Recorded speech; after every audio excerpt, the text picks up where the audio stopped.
નમસ્કાર. આજકાલ છે ને વોટ્સઅપ પર એક મેસેજ બહુ જ ફરી રહ્યો છે અને એના લીધે ઘણા ખેડૂત ભાઈઓની તો ઊંઘ હરામ થઈ ગઈ છે.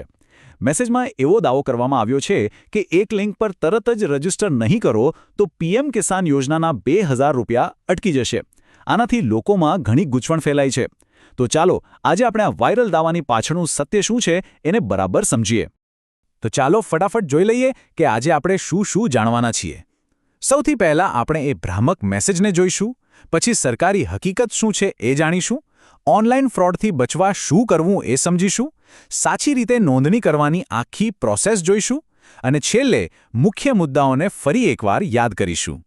સારું, તો સૌથી પહેલાં વાત કરીએ એ મેસેજની, જેણે આ બધી ગેરસમજ ઊભી કરી છે. જુઓ, મેસેજ કંઈક આવો છે. એ સીધું કહે છે કે જો આપેલી લિંક પર નોંધણી નહીં થાય તો યોજનાનો હપ્તો નહીં મળે. હવે આ વાંચીને શું થાય? તરત જ મનમાં એક ડર પેસી જાય, એક ઉતાવળ થાય કે ભાઈ ફટાફટ રજીસ્ટ્રેશન કરી લઈએ, નહીં તો પૈસા જશે. અને બસ આ જ ઉતાવળમાં ભૂલ થવાની પૂરી શક્યતા છે. પણ અહીં જ સૌથી મોટો સવાલ એ છે કે શું આ વાત સાચી છે? શું આ લિંક પર વિશ્વાસ કરી શકાય? શું સરકારે ખરેખર આવી કોઈ લિંક બહાર પાડી છે? આ જાણવું ખૂબ જ જરૂરી છે. તો ચાલો હવે આપણે આ વાયરલ દાવાની સામે સરકારની હકીકત શું છે એને બરાબર સમજીએ. જુઓ, પીએમ કિસાન સન્માન નિધિ યોજના વિશે તો આપણે જાણીએ છીએ. આ સરકારની એક બહુ જ સારી યોજના છે. એનો હેતુ એકદમ સીધો છે: પાત્ર ખેડૂતોને સીધી આર્થિક મદદ પહોંચાડવી. દર વર્ષે 6000 રૂપિયા 2000ના 3 હપ્તામાં સીધા બેંક ખાતામાં જમા થાય છે. આ વાયરલ દાવામાં છે ને અડધું સત્ય અને અડધું જુઠ્ઠાણું છે. જુઓ, એ વાત તો સાચી છે કે રજિસ્ટ્રેશન અને ડેટાની ચકાસણી બહુ જરૂરી છે. જો એ ના થયું હોય ને તો હપ્તો અટકી શકે છે. પણ આ પણ બહુ જ મહત્વનો છે, આ બધી જ પ્રક્રિયા ફક્ત અને ફક્ત સરકારની ઓફિશિયલ વેબસાઇટ pmkisan.gov.in પર જ કરવાની હોય છે, કોઈ પણ બીજી લિંક પર નહીં. આ જ છે સાચી અને ખોટી વાત વચ્ચેનો મુખ્ય તફાવત. અને આ જ વાત આપણને એક બહુ જ ગંભીર વિષય પર લઈ જાય છે: ઓનલાઈન ફ્રોડ.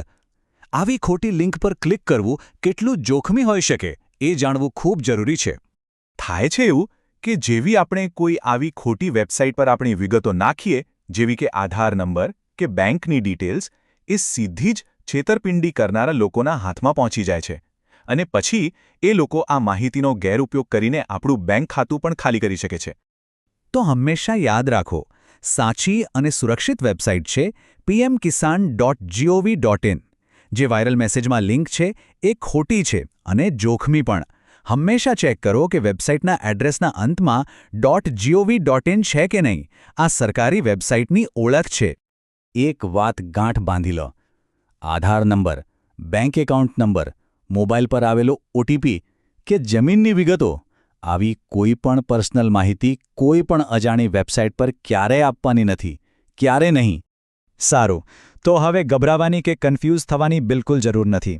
ચાલો હવે આપણે એ જોઈએ કે સરકારની જે સાચી વેબસાઇટ છે એના પર સ્ટેપ બાય સ્ટેપ સુરક્ષિત રીતે રજિસ્ટ્રેશન કઈ રીતે કરી શકાય. ઓકે, તો રજિસ્ટ્રેશન પ્રોસેસ શરૂ કરીએ એ પહેલાં કેટલીક વસ્તુઓ હાથવગી રાખવી પડશે. જેમ કે આપણું આધાર કાર્ડ, આધાર સાથે લિંક થયેલો મોબાઈલ નંબર, બેંકની પાસબુક અને જમીનના કાગળિયા જેમ કે 7/12 અને 8 ઉતારા. આખી પ્રોસેસ છે ને એકદમ સિમ્પલ છે. ધ્યાનથી સાંભળજો. સૌથી પહેલાં pmkisan.gov.in વેબસાઇટ ખોલવાની. ત્યાં તમને ફાર્મર્સ કોર્નર નામનો એક વિભાગ દેખાશે. એના પર જવાનું, પછી ન્યૂ ફાર્મર રજિસ્ટ્રેશન પર ક્લિક કરીને તમારી વિગતો ભરવાનું શરૂ કરો. એમાં તમારી પર્સનલ, બેંક અને જમીનની માહિતી નાખવાની રહેશે. બધી માહિતી બરાબર ચેક કરીને પછી ફોર્મ સબમિટ કરી દો. અને હા, તમે નો યોર સ્ટેટસવાળા ઓપ્શનથી તમારી અરજી ક્યાં પહોંચી એ પણ ચેક કરી શકો છો. અહીં એક વાત ખાસ ધ્યાનમાં રાખવા જેવી છે: તમારા આધાર કાર્ડમાં અને બેંક ખાતામાં તમારું નામ, સરનામું વગેરે બધી જ વિગતો એકસરખી હોવી જોઈએ. જરા પણ ફેરફાર નહીં ચાલે. અને હા, KYC કરાવવું તો હવે ફરજિયાત જ છે. આટલું નહીં હોય તો પૈસા આવવામાં તકલીફ પડી શકે છે. તો ચાલો આટલી બધી વાતચીત પછી મુખ્ય મુદ્દા ક્યાં છે એને એકવાર ફટાફટ રિવાઇઝ કરી લઈએ, જેથી કોઈ ભૂલ ના થાય. બસ આ 4 વાતો મગજમાં બરાબર બેસાડી દેવાની છે. પહેલું, પીએમ કિસાન યોજના ચાલુ જ છે. બીજું, રજિસ્ટ્રેશન કરાવવું ખરેખર ખૂબ જ જરૂરી છે. ત્રીજું અને સૌથી અગત્યનું, રજિસ્ટ્રેશન માટે હંમેશા સરકારની ઓફિશિયલ વેબસાઇટ pmkisan.gov.in નો જ ઉપયોગ કરો. અને ચોથું, કોઈ પણ અજાણી લિંક પર ક્લિક ના કરો અને તમારી અંગત માહિતી કોઈની સાથે શેર ના કરો. ટૂંકમાં વાત એટલી જ છે કે આપણી માહિતી, આપણી સુરક્ષા. હંમેશા સાવચેત રહો, સતર્ક રહો અને સરકારી યોજનાનો લાભ લેવા માટે હંમેશા સરકારી અને સાચા રસ્તાનો જ ઉપયોગ કરો.